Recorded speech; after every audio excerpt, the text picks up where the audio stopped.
मुझे ऐसा लगता है कि कोई भी ए और जे एग्ज़ाम की जब स्टूडेंट प्रिपरेशन शुरू करेंगे तो कुछ पार्ट जो है वो आपको कॉमन देखने को मिलेगा इन 90% ऑफ द एग्जामिनेशन। अगर आप फ्रेशर हो और आप कंफ्यूज हो कि कौन से ए और जे एग्ज़ाम की आपको तैयारी करनी चाहिए, तो आई विल से कि अभी आप ए और जे को साइडलाइन कर दो और आप नेक्स्ट 5-6 मंथ्स के लिए टेक्निकल और जीएस और जो आपका रीजनिंग वाला पोर्शन है उस पर आप फोकस करो। आपने बहुत अच्छी बात बोली कि आप मतलब किसी पर्टिकुलर एजे को टारगेट करने से अच्छा है कि आप सिविल इंजीनियरिंग को टारगेट कीजिए, मैकेनिकल इंजीनियरिंग सीखने की कोशिश कीजिए।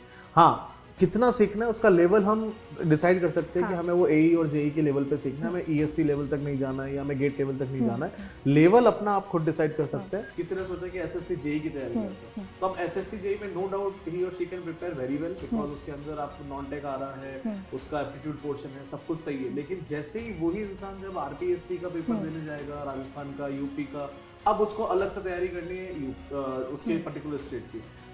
My dear students, welcome to Made Easy. आज का जो सेशन है वो काफ़ी ज़्यादा इंपॉर्टेंट होने वाला है for the students who are going to prepare for AJ examination in the year of 2026। 2025 में भी बहुत सारी नंबर ऑफ वैकेंसीज हमें देखने को मिली। कुछ वैकेंसीज असिस्टेंट इंजीनियरिंग पोजीशन के लिए आई थी, कुछ वैकेंसीज जूनियर इंजीनियर पोजीशन के लिए आई थी, और 2026 में भी लगभग आपको सेम पैटर्न देखने को मिलेगा। इवन बहुत सारे नोटिफिकेशंस आ चुके हैं, बहुत सारे एग्जाम के कैलेंडर भी आ चुके हैं and we are going to discuss in detail. आज हमारे साथ अखिलेश सर भी हैं और हम दोनों मिलके आप लोगों को कुछ ऐसी अच्छी अपॉर्चुनिटीज बताएंगे जिनकी प्रिपरेशन अब आप स्टार्ट कर सकते हैं, बिकॉज अब आप डिले करोगे you will not get time. Because sir मुझे लगता है कि मिनिमम 5-7 मंथ्स तो चाहिए एग्जाम की प्रिपरेशन के लिए। सबसे पहले तो मैम ये बात है कि कोई भी एग्जाम हो, चाहे एई हो, जेई हो, ईएससी हो, गेट हो, एक माइंडसेट चाहिए और कंप्लीट प्रिपरेशन का माइंडसेट चाहिए। Exactly. आप कभी भी बीच में ब्रेक करेंगे या मैं ये भी कर लूँ, मैं ये भी कर लूँ, मैं वो भी कर लूँ, तो वैसे नहीं होता है। आपको कोई एक पर्टिकुलर एग्जाम टारगेट करना होता है। इस साल जो भी अपॉर्चुनिटी अभी हम डिस्कस करने वाले हैं, आप उनमें से कोई एक या दो अपॉर्चुनिटी, एक तो सेंट्रल गवर्नमेंट अपॉर्चुनिटी ले सकते हैं और एक अपना पर्सनल स्टेट की अपॉर्चुनिटी ले सकते हैं।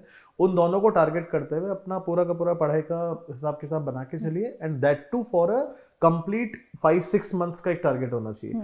क्योंकि 2-3 महीने प्रिपरेशन करके ऐसा पार्शियल प्रिपरेशन से काम नहीं बनता है, तो complete preparation with quality guidance is required. Very important. Yes sir, so true sir. And मुझे ऐसा लगता है कि कोई भी ए और जे एग्जाम की जब स्टूडेंट प्रिपरेशन शुरू करेंगे तो कुछ पार्ट जो है वो आपको कॉमन देखने को मिलेगा इन 90% ऑफ द एग्जामिनेशन। आपका टेक्निकल पोर्शन हो गया जो आपको कवर करना ही करना है, इसी के साथ साथ सर जीएस हो गया और रीजनिंग हो गया। तो एक छोटा सा मैसेज मैं आप सभी लोगों को देना चाहती हूँ। अगर आप फ्रेशर हो और आप कंफ्यूज हो कि कौन से ए और जे एग्जाम की आपको तैयारी करनी चाहिए, तो आई विल से कि अभी आप ए और जे को साइडलाइन कर दो और आप नेक्स्ट 5-6 मंथ्स के लिए टेक्निकल और जीएस और जो आपका रीजनिंग वाला पोर्शन है उस पर आप फोकस करो। क्योंकि कोई भी ए और जे का एग्जाम आप उठा के देख लो, ये पोर्शन सब में फिक्स है। उसके बाद सर किस स्टेट में एग्जाम होने वाला है, वैकेंसी कहाँ से आएगी, उसके हिसाब से हिंदी, इंग्लिश और कुछ एक्स्ट्रा टॉपिक्स, स्टेट जीएस भी होता है। एग्जैक्टली, कुछ एक्स्ट्रा टॉपिक्स जो हैं वो आपके आगे पीछे होते रहते हैं। वो आई थिंक सर नोटिफिकेशन के बाद भी आराम से कवर किए जा सकते हैं। आपने बहुत अच्छी बात बोली कि आप मतलब किसी एक पर्टिकुलर एजे को टारगेट करने से अच्छा है कि आप सिविल इंजीनियरिंग को टारगेट कीजिए, मैकेनिकल इंजीनियरिंग सीखने की कोशिश कीजिए।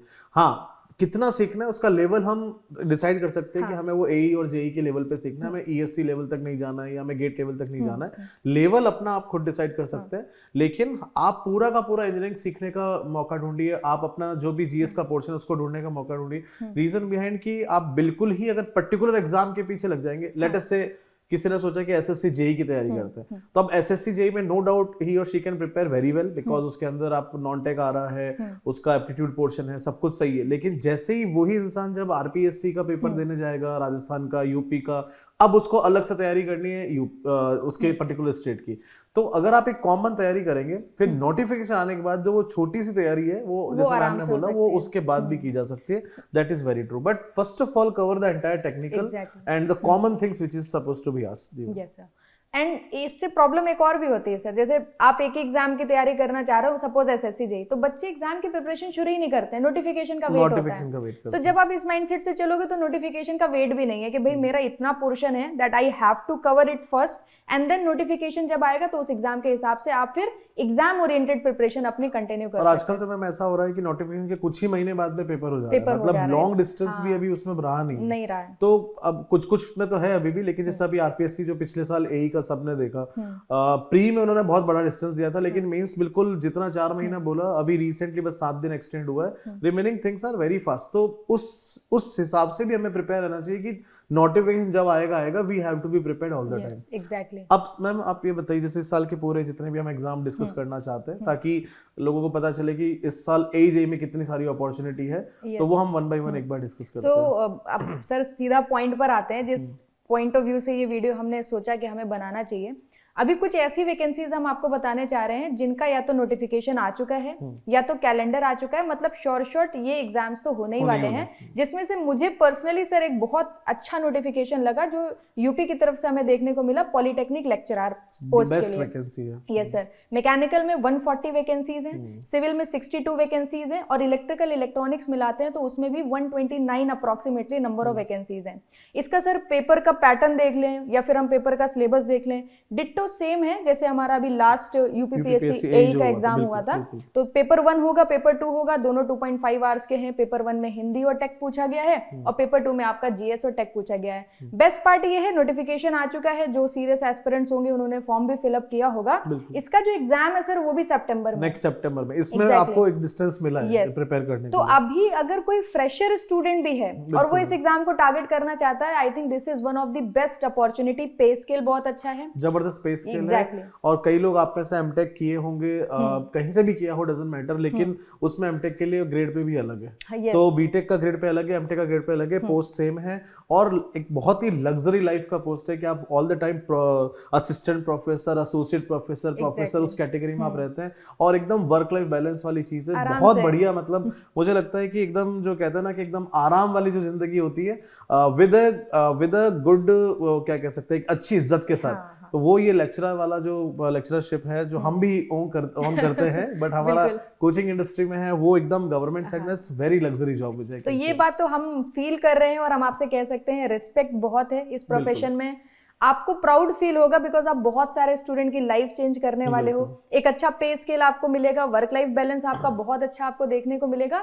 अपार्ट फ्रॉम योर जॉब भी अगर आप कुछ करना चाहते हो, कुछ सीखना चाहते हो, तो उसके लिए भी आपके पास इनफ टाइम है, क्योंकि ऑल द टाइम आप पढ़ाई के टच में रहेंगे तो वहां जाके आप अपना ईएससी प्लान कर सकते हो अगर आप चाहें तो। बिल्कुल।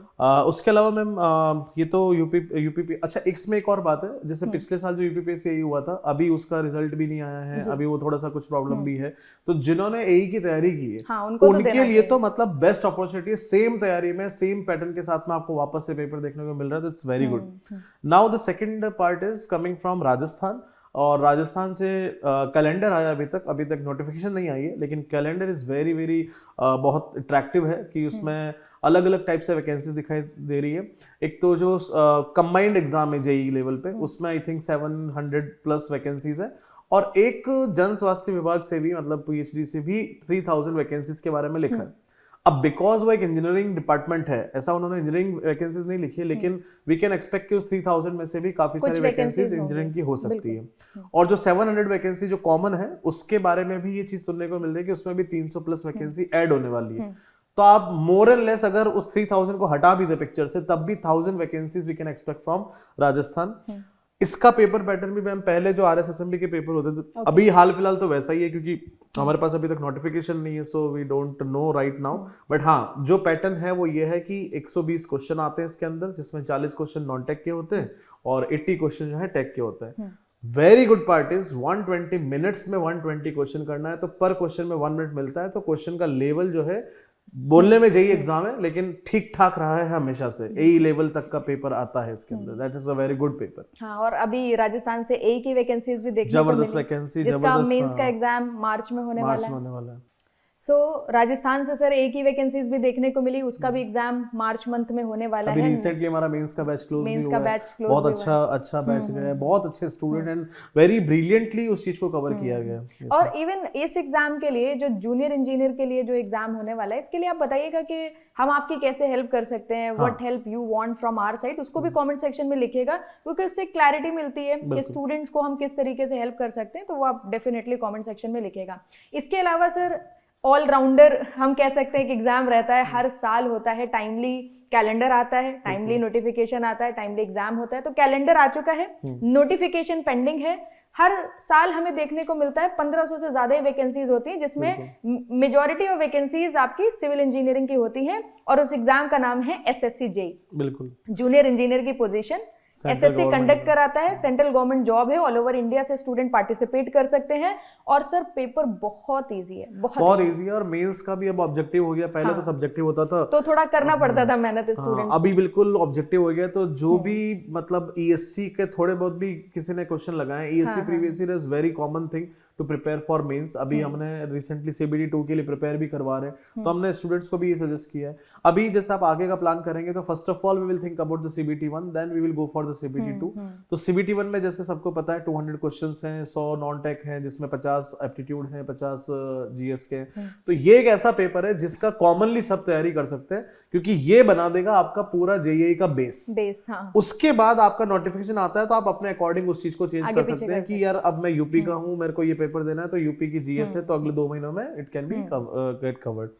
इसके अलावा मैम ये आपने जो सेंट्रल वैकेंसी बताई, इसके अलावा भी रिसेंटली कल परसों दिल्ली से जो वैकेंसी आई है DSSB जेईई की 281 वैकेंसीज हैं जेईई की उसके अंदर। और उसके अलावा मतलब 9-11 तो खैर कंप्लीट वैकेंसी है, लेकिन अगर हम इंजीनियरिंग साइड की बात करें तो 281 जेईई की वैकेंसी है, दिल्ली जल बोर्ड एंड एमसीडी मिला के। उसके अलावा 33 वैकेंसी या 32 वैकेंसी 33 है, तो that is for assistant engineer. और उसमें डिप्लोमा वाले भी अलाउड हैं और डिग्री वाले भी अलाउड है। पोस्ट पे डिप्लोमा अलाउड है। हाँ, एक ऐसी पोस्ट है एमसीडी में जो जेईई की पोस्ट है, शायद उसमें केवल और केवल डिप्लोमा अलाउड है। But again 33 vacancy for AE in Delhi, it's good vacancy. ऐसा देखो यार, वैकेंसी के नंबर्स हमेशा थोड़े से कम ज्यादा होते रहते हैं, लेकिन हमें हमेशा अपनी मेहनत करनी है। चीज आपकी होगी, आपको मिलेगी, आप पॉजिटिव साइड रहेंगे, मेहनत करते रहेंगे। That 32 is very big number to get. Exactly, yes ma'am. And इसके अलावा अगर बात करें बीटीएससीजी, बिहार की तरफ से हमें वैकेंसीज देखने को मिली। इसमें भी सिविल की वैकेंसीज 2500 प्लस हैं। आप अगर देखोगे तो 2700 के आसपास टोटल वैकेंसीज हैं, जिसमें सिविल की ही 2500 से ज्यादा वैकेंसीज आपको देखने को मिलेंगी। So this is also one of the good opportunity for the aspirants. और ये हमने वो वैकेंसीज आपको बताई हैं जो एकदम क्लियर हैं, फ्रेशर्स एलिजिबल हैं, जिसके एग्जाम्स अलाइंड है 2026 में। इसके अलावा भी सर, जहां तक मुझे अंदाजा है कि जैसे जैसे ये ईयर आगे बढ़ता जाएगा, बहुत सारी नंबर ऑफ वैकेंसीज हमें देखने को मिलेंगी, बिकॉज आरआरबी जी वो भी सेंट्रल गवर्नमेंट, और उसका भी कैलेंडर आ चुका है, उसका भी कैलेंडर आ चुका है। अब ना वैसा हो गया मैम कि जेईई भी एक कॉमन चीज बन जा रही है कि मतलब जैसे लोग ईएससी गेट हर साल देते हैं, वैसे जेईई का एक रेगुलर प्रिपरेशन हर साल कर सकते हैं। बट आपको पहले डिसाइड करना है कि व्हाट इज माय थॉट और मैं कहाँ जाना चाहता हूँ। इट्स नॉट अबाउट कि कोई आपका फ्रेंड ईएससी के लिए कर रहा है और आप एजेई के लिए कर रहे हैं तो आप मतलब ऐसा, अरे यार मैं ऐसा कैसे सोच रहा हूँ, ऐसा बिल्कुल भी नहीं है। जो आपका सपना है, जो भी आपने सोचा है, आपका सपना है यूपीपीएससी में पॉलिटेक्निक लेक्चरर बनना, that is a very brilliant job. Believe me, जितनी भी एजेई की जॉब्स है सारी की सारी बहुत ही ज्यादा ब्रिलियंट होती है। ऑब्वियसली जो लेवल के डिफरेंस है वो तो रहने ही है, बट हमें तैयारी करते रहना चाहिए और थ्रू आउट ईयर प्रिपरेशन करना चाहिए, फुल फ्लेजेड प्रिपरेशन करना चाहिए, ऐसे बीच बीच में से नहीं होगा। एक और कैटेगरी के सर स्टूडेंट्स होते हैं जो कुछ करना तो चाहते हैं मगर उनको पता नहीं होता है कि क्या करना है। उनके लिए भी एक सजेशन है, if you are confused and you don't know like मैं बनना क्या चाहता हूँ लाइफ में, उनके लिए एक सजेशन है कि आप जो है सारे एई और जेई के कॉमन एग्जाम प्रिपरेशन स्टार्ट कर दीजिए। कहीं ना कहीं आप अपने जो आपका लक्ष्य है ना, आप वहीं लैंड कर जाओगे। जो लक्ष्य अभी क्लियर नहीं है, बट फ्यूचर में जैसे जैसे आपकी नॉलेज बढ़ेगी, आप अपने इंजीनियरिंग के सब्जेक्ट्स के साथ अवेयर होंगे, आप जीएस को समझेंगे, आप रीजनिंग को पढ़ के अपना एक रीजनिंग और एप्टीट्यूड जो आपका है वो आप अपना बिल्ड करेंगे। Slowly you will get the right direction. But जहां पर आप स्टक हो ना कि मुझे नहीं समझ आ रहा है मुझे कौन से एग्जाम की तैयारी करनी है, मुझे नहीं समझ आ रहा है कि मैं कितने पानी में हूं या किस एग्जाम के लिए मैं बना हूं, मैं गेट का कर सकता हूं या ईएससी का कर सकता हूं या एजेई का कर सकता हूं, तो ये कंफ्यूजन को साइड में रख के आप जस्ट अपनी प्रिपरेशन स्टार्ट करिए। आपको बहुत जल्दी आपका राइट पाथ आई थिंक मिल जाएगा। और ये होता भी है सर, इनिशियल फेज में कंफ्यूजन देर होती है दोस्तों। मतलब इट जस्ट कि आपको पहला स्टार्ट चाहिए। Exactly. अभी आप समझ लीजिए कि अभी थोड़ा सा out of the box contest बात कर रहा हूँ। अभी रिसेंटली T20 वर्ल्ड कप चल रहा है, एवरीबडी इज वेटिंग कि अभिषेक शर्मा का पहला रन कब आएगा, क्योंकि पिछले 3 इनिंग्स से he is not making run. लेकिन जिस दिन स्टार्ट होगा तो वो एकदम फ्लो में आ जाएंगे। Exactly. ऐसा होता ही है कि कई बार इंसान स्टक होता है, लेकिन वी कैन नॉट स्टॉप, वो हम रोक नहीं सकते, हम उन पे बिलीफ सिस्टम हटा नहीं सकते, because he has done lot of things previously also. तो हमने हमारी जिंदगी में बहुत सारे छोटी मोटी चीजें क्लियर की है, हमें नहीं पता है। अब सोचिए मैम, जब हम 10th क्लास में होते हैं तो हमारे लिए 10th का एग्जाम भी तो बहुत डिफिकल्ट होता है। उस समय का माइंडसेट सोचिए कि 10th का एग्जाम आपके लिए कितना डिफिकल्ट था, फिर 12th के बोर्ड्स आए वो कितने डिफिकल्ट थे, सारा परिवार आपको देख रहा है, सारा आसपास की सोसाइटी आपको देख रही है, कितना बर्डन था। अब वो सब आपके लिए बच्चों का खेल हो गया। सही बात है। तो ऐसे ही अभी भी जो आपके सामने एग्जाम है, एई जेई गेट ईएससी जो भी है, शुरुआत में आपको बर्डन लगता है, लेकिन एक बार वो एक किक चाहिए, एक बस वो आपको क्वालिटी गाइडेंस के साथ में एक प्रॉपर पाथ मेंटेन चाहिए, फिर आप देखिए आपके सारे एग्जाम ऐसे निकलेंगे कि लास्ट में हमको ये सोचना पड़ता है कि मैं किसको ज्वाइन करूं। ऐसा भी कई बार होता है। देखिए ना, बहुत कॉमन पैटर्न हम स्टूडेंट्स में देखते हैं, जो स्टूडेंट एक एग्जाम क्लियर कर लेते हैं वो मल्टीपल एग्जाम्स को क्लियर करते चले जाते हैं, क्योंकि उनको की समझ में आ जाती है कि कैसे पेपर क्रैक करना होता है, कैसे पेपर स्टार्ट करना होता है। और ये सारी बातें मैम हम लोग क्लास के टाइम पे भी ड्यूरिंग द कोर्स बताते रहते हैं बीच बीच में। फिर टेस्ट सीरीज से आपको और ज्यादा एक्सपीरियंस हो जाता है इन सब चीजों का। जी, आई थिंक ये वो एग्जाम्स थे जिनका या तो नोटिफिकेशन आ चुका है या तो कैलेंडर आ चुका है। फ्यूचर में आपको और भी नंबर ऑफ वैकेंसीज देखने को मिलेंगी। अगर आप बैठे रह जाओगे, आप अपने कंफर्ट जोन से बाहर नहीं निकल पाओगे, तो माय डियर स्टूडेंट्स, ये वैकेंसीज आपके लिए नहीं है। बिकॉज देखो, कंपटीशन तो है और आपको अच्छे से 100% सिलेबस कवरेज के साथ आगे बढ़ना है ताकि आप उस कंपटीशन को बीट कर पाएं और सिलेक्शन ले पाएं।